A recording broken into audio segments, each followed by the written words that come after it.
தமிழில் தான் வீடியோ வரும். ஒருவேளை ஆங்கிலத்தில் டப் செய்த ஆடியோவாக வந்தால் செட்டிங்ஸை மாற்றிக்கொள்ளவும். இந்த வீடியோவில் கர்த்தருக்குள் பலன் கொள்வது எப்படி என்கின்ற தலைப்பில் எப்படி நமது பலவீனங்களுக்கு மத்தியிலும் கர்த்தருக்குள்ளாக பலன் கொள்வது, இதற்கான 5 வழிமுறைகள் என்னென்ன, பைபிளில் யாரெல்லாம் இந்த 5 வழிமுறைகளை பின்பற்றி பலன் பெற்றவர்கள் என்று வசன ஆதாரங்களுடன் விரிவாக பார்க்கலாம்.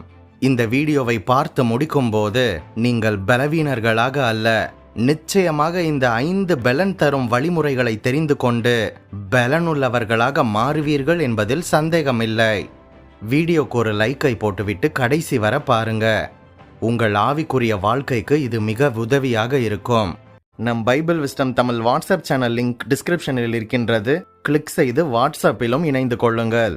ஒருவேளை நமது சேனல் நோட்டிபிகேஷன்ஸ் பற்றி யூடியூபிலேயே உங்களுக்கு வரவில்லை என்றால் பெல் பட்டனை கிளிக் செய்து ஆல் என்கின்ற ஆப்ஷனை செலக்ட் செய்து கொள்ளுங்கள். என்னை பலப்படுத்துகிற கிறிஸ்துவினாலே எல்லாவற்றையும் செய்ய எனக்கு பலனுண்டு என்று பிலிப்பியர் 4:13 வசனத்தில் பார்க்கின்றோம். உங்களுக்கு பலன் தேவை. பாவம் நிறைந்த இந்த உலகத்தில் பரிசுத்தமாக வாழ உங்களுக்கு ஆவிக்குரிய பலன் தேவை. உலகம், மாம்சம், பிசாசை ஜெயித்து சாட்சியாக வாழ உங்களுக்கு உன்னத பலன் தேவை. ஆவியிலும் ஆத்துமாவிலும் உள்ளான மனுஷனிலும் உங்களுக்கு வல்லமையான பலன் தேவை. இது மனுஷீக பலன் அல்ல, உன்னதத்திலிருந்து வருகின்ற பலன், பரிசுத்த ஆவியானவரால் உண்டாகிற பலன். இதுதான் தேவ பலன். கர்த்தருக்குள் பலன் கொள்ளுகின்ற 5 வழிமுறைகள் என்னென்ன என்பது பற்றி ஒவ்வொன்றாக பார்க்கலாம். முதலாவதாக கர்த்தருடைய நாமத்தில் பலன். நானோ நீ நிந்தித்த இஸ்ரவேலுடைய இராணுவங்களின் தேவனாகிய சேனைகளுடைய கர்த்தரின் நாமத்தினாலே உன்னிடத்தில் வருகின்றேன் என்று 1 சாமுவேல் 17:45 வசனத்தில் பார்க்கின்றோம். கர்த்தருடைய நாமத்தினால் உண்டாகின்ற அளவற்ற பலனை அனுபவத்தில் கொண்டவர் தாவீது. அதே நேரத்தில் கோலியாத்து என்கின்ற ராட்சசன் சரீர பலத்தையும் யுத்த ஆயுதங்களின் பலத்தையும் நம்பியிருந்தான். என்னை பலத்தினால் இடை கட்டி என் வழியை செவ்வைப்படுத்துகின்றவர் தேவனே என்று தாவீது சொல்லி கர்த்தரில் அன்பு கூர்ந்தார். யுத்தத்திற்காக அவர் நிற்கும்போது, கர்த்தாவே உம்முடைய பலத்திலே நீர் எழுந்தருளும் என்று சொல்லி கர்த்தரை அழைப்பதை சங்கீதம் 21:13 வசனத்தில் பார்க்கின்றோம். கர்த்தர் என் பலனும் என் கேடகமுமாக இருக்கின்றார், என் இருதயம் அவரை நம்பியிருந்து நான் சகாயம் பெற்றேன் என்று முழங்குவதை சாட்சியோடு சங்கீதம் 28:7 வசனத்தில் பார்க்கின்றோம். உங்களுக்கு பலன் எங்கிருந்து வருகின்றது தெரியுமா? சரீரத்தில் இருந்து அல்ல, அறிவில் இருந்து அல்ல, கர்த்தரிடத்திலிருந்து தான் அந்த பலன் வருகின்றது. கர்த்தரே நம் அனைவருக்கும் பலனான கண்மலையாக இருப்பாராக. இதை நாம் சங்கீதம் 62:7 வசனத்தில் பார்க்கின்றோம். அவரே நமது ஆத்துமாவிலே பலனை தந்தருளுகின்றவர் என்று சங்கீதம் 138:3 வசனம் சொல்கின்றது. அன்றைக்கு இருந்த ராஜாக்கள் அனைவரும் குதிரைகளின் பலத்திலே, யானை படையின் பலத்திலே, தேர்ப்படையின் பலத்திலே தங்களது யுத்த வீரர்களின் மீது நம்பிக்கையை வைத்தனர். மாம்ச பலத்தில் சார்ந்திருந்த அவர்கள் கடைசியில் முறிந்து விழுந்து விட்டனர். ஆனால் கர்த்தரை தன் பலனாக கொண்ட தாவீது வெற்றி மேல் வெற்றி சிறந்தார் என்று பார்க்கின்றோம். உம்மிலே பலன் கொள்கின்ற மனுஷனும் தங்கள் இருதயங்களில் செவ்வையான வழிகளை கொண்டிருக்கின்றவர்களும் பாக்கியவான்கள். அவர்கள் பலத்தின் மேல் பலன் அடைந்து சீயோனிலே தேவ சந்நிதியில் வந்து காணப்படுவார்கள் என்று சங்கீதம் 84:5-6 வசனம் சொல்கின்றது. கர்த்தரின் நாமமே உங்கள் பலத்தின் ரகசியமாக இருக்கட்டும். கர்த்தரின் நாமம் நமக்கு பலத்த துருகம். நீதிமானாகிய நாம் அதற்குள்ளாக ஓடி சுகமாக இருப்போம் என்று நீதிமொழிகள் 18:10 வசனம் நமக்கு போதிக்கின்றது. இரண்டாவதாக தேவ வசனத்தினால் வருகின்ற பலன். மனுஷன் அப்பத்தினாலே மாத்திரமல்ல, தேவனுடைய வாயிலிருந்து புறப்படுகின்ற ஒவ்வொரு வார்த்தையினாலும் பிழைப்பான் என்று மத்தேயு 4:4 வசனம் கூறுகின்றது. அப்பம், சாப்பாடு, காய்கறிகள், பழங்கள் அனைத்தும் எப்படி சரீரத்திற்கு உணவாகவும் பலனாகவும் இருக்கின்றதோ அந்தபடியே வேத வசனங்களும் ஆவியாகவும் ஜீவனாகவும் இருக்கின்றது. இந்த வேத வசனங்கள் ஆத்துமாவை உயிர்ப்பிக்கின்றது. கர்த்தர் தமது வசனத்தை அனுப்பி நம்மை குணமாக்குகின்றவர், பலப்படுத்துகின்றவர். ஆகவே எப்பொழுதும் தினந்தோறும் நாம் வேத வசனமாகிய இந்த பைபிளை வாசிக்க வேண்டும், வேதாகமத்தை தியானிக்க வேண்டும். அது மட்டும் போதாது, வேத வாக்கியங்களை நடைமுறைப்படுத்த வேண்டும். உலக பிரகாரமான அதிக படிப்பு உடலுக்கு ஒரு இளைப்பு. ஆனால் வேத படிப்போ உடலுக்கு வல்லமையும் ஆரோக்கியமும் ஆகும். அவைகளை கண்டுபிடிக்கின்றவர்களுக்கு அவைகள் ஜீவனும் அவர்கள் உடலுக்கெல்லாம் ஆரோக்கியமாம் என்று நீதிமொழிகள் 4:22 சொல்கின்றது. எங்களுடைய போராயுதங்கள் மாம்சத்துக்கேற்றவைகளாக இராமல் அரண்களை நிர்மூலமாக்குகின்ற தேவ பலமுள்ளவைகளாக இருக்கின்றது என்று 2 கொரிந்தியர் 10:4 சொல்கின்றது. மூன்றாவதாக கிருபையினால் பலன். என் கிருபை உனக்கு போதும், பலவீனத்திலே என் பலன் பூரணமாக விளங்கும் என்று 2 கொரிந்தியர் 12:9 சொல்கின்றது. உங்களுடைய சரீரத்திலே பலவீனமா? ஆவிக்குரிய வாழ்க்கையிலே சோர்வுகளா? நான் தளர்ந்து போய்விட்டேனே, பலனே இல்லையே என்று வேதனைப்படுகின்றீர்களா? கர்த்தருடைய கிருபையிலே சார்ந்து கொள்ளுங்கள். அவருடைய கிருபை பெரு வெள்ளமாக உங்களுக்குள்ளாக வரும்போது உங்களுடைய பலவீனத்திலே நீங்கள் பலன் கொள்வீர்கள். கர்த்தருடைய பலன் பூரணமாக நமக்குள்ளாக விளங்கும். நம் அனைவருக்கும் தெரிந்த அப்போஸ்தலனாகிய பவுலின் வாழ்க்கையிலும் கூட ஒரு பலவீனம் இருந்தது. அது என்ன பலவீனம் என்று அப்போஸ்தலனாகிய பவுல் எழுதாமல் போனாலும் கூட ஒரு முள் குத்துவதை போல அவருடைய உள்ளத்தை அது குத்தி வேதனைப்படுத்தி கொண்டே இருந்தது.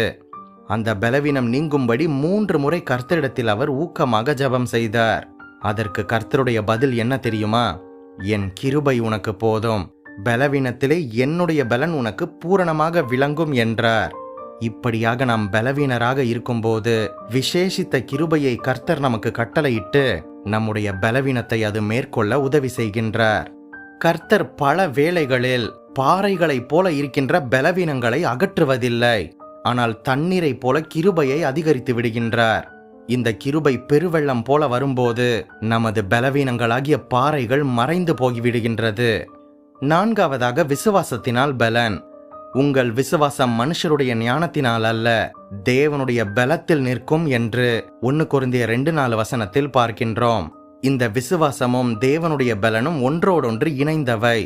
உங்களிடத்திலிருந்து புறப்படுகின்ற வல்லமையான விசுவாசம் தேவனிடத்திலிருந்து தெய்வீக பலத்தை நமக்கு கொண்டு வருகின்றது. பொதுவாக விசுவாசிக்கின்றவர்களாக இருக்கின்றவர்கள் பலனுள்ளவர்களாக இருக்கின்றனர். விசுவாசிக்கின்றவர்கள் கர்த்தருக்காக அரிய பெரிய காரியங்களை செய்து முடிக்கின்றனர். விசுவாசமே உலகத்தை ஜெயிக்கின்ற ஜெயமாக இருக்கின்றது. விசுவாசமே கிறிஸ்தவ வாழ்க்கையின் அஸ்திபாரமாக இருக்கின்றது. விசுவாசித்தால் நாம் அனைவரும் நிச்சயமாக தேவனுடைய மகிமையை காண முடியும். இந்த விசுவாசத்தினாலே பலன் அடைவது எப்படி தெரியுமா?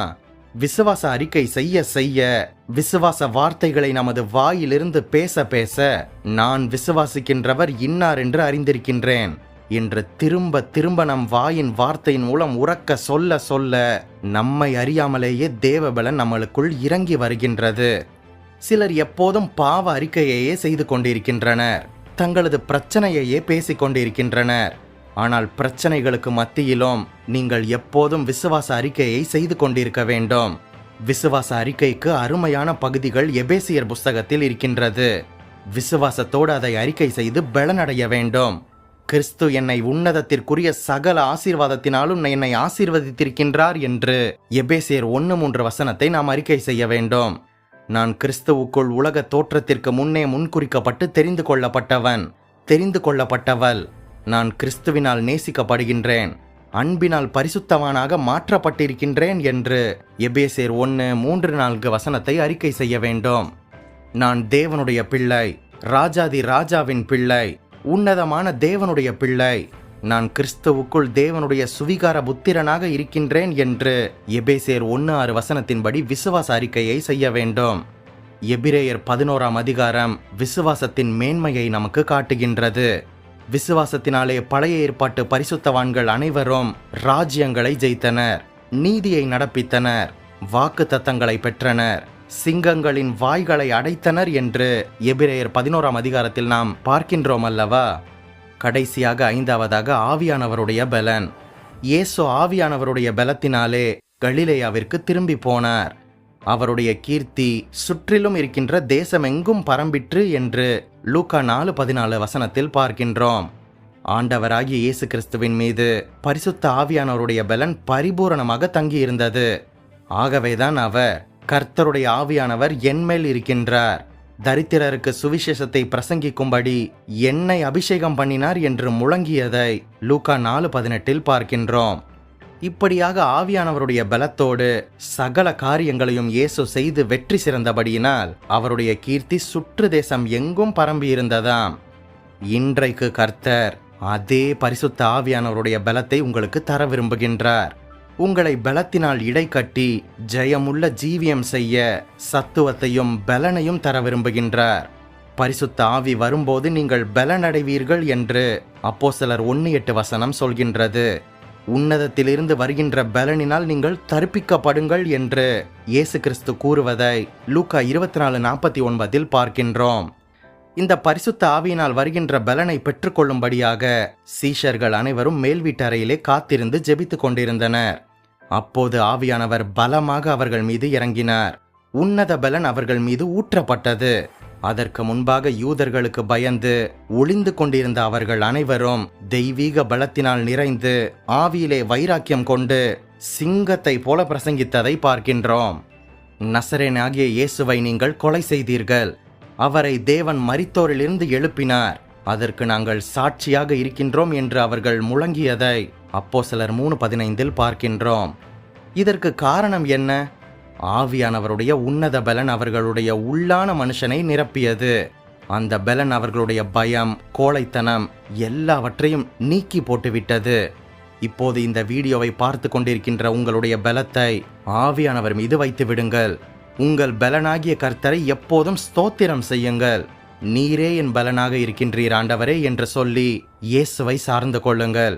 அப்பொழுது எந்த வல்லமையும் பிரச்சனையும் உங்களை மேற்கொள்ள முடியாது. என்னை பலப்படுத்துகிற கிறிஸ்துவினாலே எல்லாவற்றையும் செய்ய எனக்கு பலனுண்டு என்று பிலிப்பியர் 4:13 நீங்கள் முழங்கி சொல்ல ஆரம்பிப்பீர்கள். தேவன் நமக்கு பயமுள்ள ஆவியை கொடாமல் பலமும் அன்பும் தெளிந்த புத்தியும் உள்ள ஆவியையே கொடுத்திருக்கின்றார் என்று 2 தீமோத்தேயு 1:7 சொல்கின்றது. உலகத்தில் இருக்கின்ற மக்கள் அனைவரும் தங்களை பலனுள்ளவர்களாக வைத்துக்கொள்ள விதவிதமான உடற்பயிற்சிகளை செய்கின்றனர். ஹார்லிக்ஸ், போன்விட்டா என்று சத்துமிக்க பானங்களை பருகுகின்றனர். ஆனால் இவை அனைத்துமே சரீர பலன். ஆனால் உங்கள் உள்ளான மனுஷனிலே வல்லமையாக பலப்படுகின்ற வழியை உலக மக்கள் அறியவில்லை. பலனடைய என்ன வழி? ஒரு கிரிக்கெட் வீரர் என்னுடைய சரீர பலத்தின் ரகசியம் பூஸ்ட் என்கின்ற பானம் என்று கூறுகின்றார். Boost is the secret of my energy என்று கூறுவதை பார்க்கின்றோம். ஆனால் அப்போஸ்தலனாகிய பவுல் என்னை பலப்படுத்துகின்ற கிறிஸ்து என்று உற்சாகமாக முழங்கினார். உங்களால் அப்படி தைரியமாக உற்சாகமாக சொல்ல முடியுமா? பழைய ஏற்பாட்டு விசுவாச வீரர்கள் அனைவரும் தங்களது பலவீனத்திலே பலன் கொண்டு யுத்தத்தில் வல்லவர்களானார்கள் என்று எபிரேயர் 11:34 சொல்கின்றது. இந்த வீடியோவை பார்த்து கொண்டிருக்கின்ற நீங்கள் என்னுடைய சரீரத்தில் பலன் இல்லையே, ஆத்துமாவிலே சோர்ந்து போய்விட்டேனே என்று கலங்குகின்றீர்களா? ஒவ்வொரு நாளும் 100 முறை விசுவாச அறிக்கையாக என்னை பலப்படுத்துகின்ற கிறிஸ்துவினாலே எல்லாவற்றையும் செய்ய எனக்கு பலன் உண்டு என்று திரும்ப திரும்ப உங்கள் வாயினால் அறிக்கை செய்யுங்கள். உங்கள் பலவீனம் மாறி, உங்கள் பிரச்சனைகள் அனைத்தும் மாறி, நீங்கள் விசுவாசத்திலே தேர்ந்தவர்களாக மாறி பரிசுத்த ஆவியானவரின் வல்லமையோடு கர்த்தருக்குள் பலன் கொள்ளுகின்றவர்களாக மாறுவீர்கள் என்பதில் சந்தேகமே இல்லை. கர்த்தரை பலனாக கொண்டிருக்கின்ற நீங்கள் அனைவரும் ஆசீர்வதிக்கப்பட்டவர்கள். அடுத்த வீடியோவில் சந்திப்போம். நம் பைபிள் விஸ்டம் தமிழ் சேனலுக்கு சப்போர்ட் செய்யுங்கள்.